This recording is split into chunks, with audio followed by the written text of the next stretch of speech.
ചെന്താമര. എന്താണ് ചെന്താമരയുടെ ലക്ഷ്യം? നെന്മാറ ഇരട്ടക്കൊലക്കേസിലെ പ്രതിയായ ചെന്താമര കടുത്ത അന്ധവിശ്വാസങ്ങൾക്ക് അടിമയാണെന്നാണ് ബന്ധുക്കൾ പറയുന്നത്. തനിക്ക് ലഭിക്കുന്ന പണത്തിൽ ഏറെയും ചിലവഴിക്കുന്നത് മന്ത്രവാദത്തിന് വേണ്ടിയാണ്. തന്റെ വീട്ടിലെ കുടുംബ കലഹങ്ങൾക്ക് കാരണം നീണ്ട തലമുടിയുള്ള ഒരു സ്ത്രീയാണെന്ന് ജോത്സ്യൻ അയാളോട് പറഞ്ഞിരുന്നു. അത് പ്രകാരം 2019 അയൽവാസിയായ സജിതയെ കൊലപ്പെടുത്തി. ആ കൊലപാതകത്തിന് ശേഷവും ചെന്താമര ഒളിവിലായിരുന്നു. നീണ്ട തെരച്ചിലിന് ശേഷമാണ് അന്നും ചെന്താമര പിടിയിലാവുന്നത്. സ്വന്തം വീടുകളിൽ പോലും അന്തിയുറങ്ങാൻ അവിടുത്തെ നാട്ടുകാർ ഭയപ്പെട്ടിരുന്നു.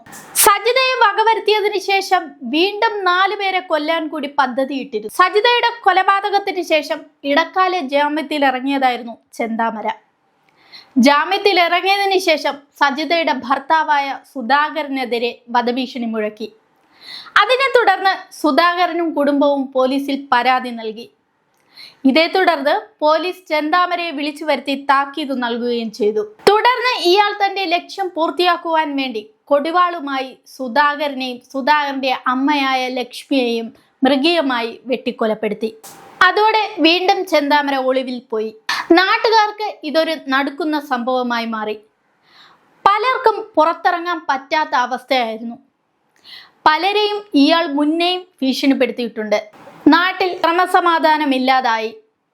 നാട്ടുകാരും പോലീസും ചേർന്ന് ചെന്താമരയെ തിരഞ്ഞു നടന്നു. നീണ്ട 36 മണിക്കൂറിനിടയിൽ ചെന്താമര ആർക്കും പിടികൊടുക്കാതെ കാടിനുള്ളിൽ ഓടി നടന്നു.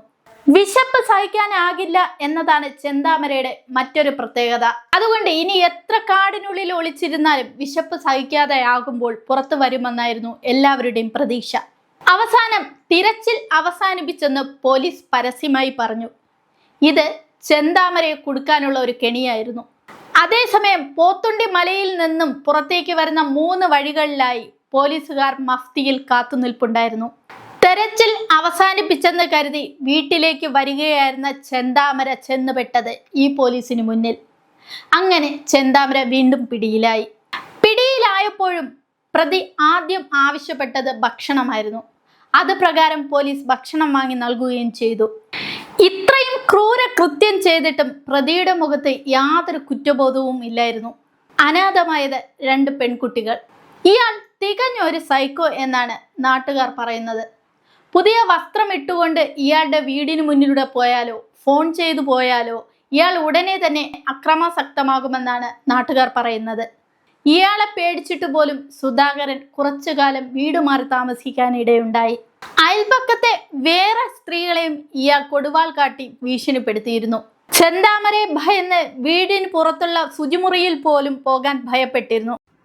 ഒരു തവണ കുറ്റകൃത്യം ചെയ്ത പ്രതി ജാമ്യ വ്യവസ്ഥയിൽ പുറത്തിറങ്ങി നിയമം ലംഘിച്ചുകൊണ്ടാണ് വീണ്ടും കൊടും ക്രൂരമായ ഈ ഇരട്ട കൊലപാതകം നടത്തിയിരിക്കുന്നത്.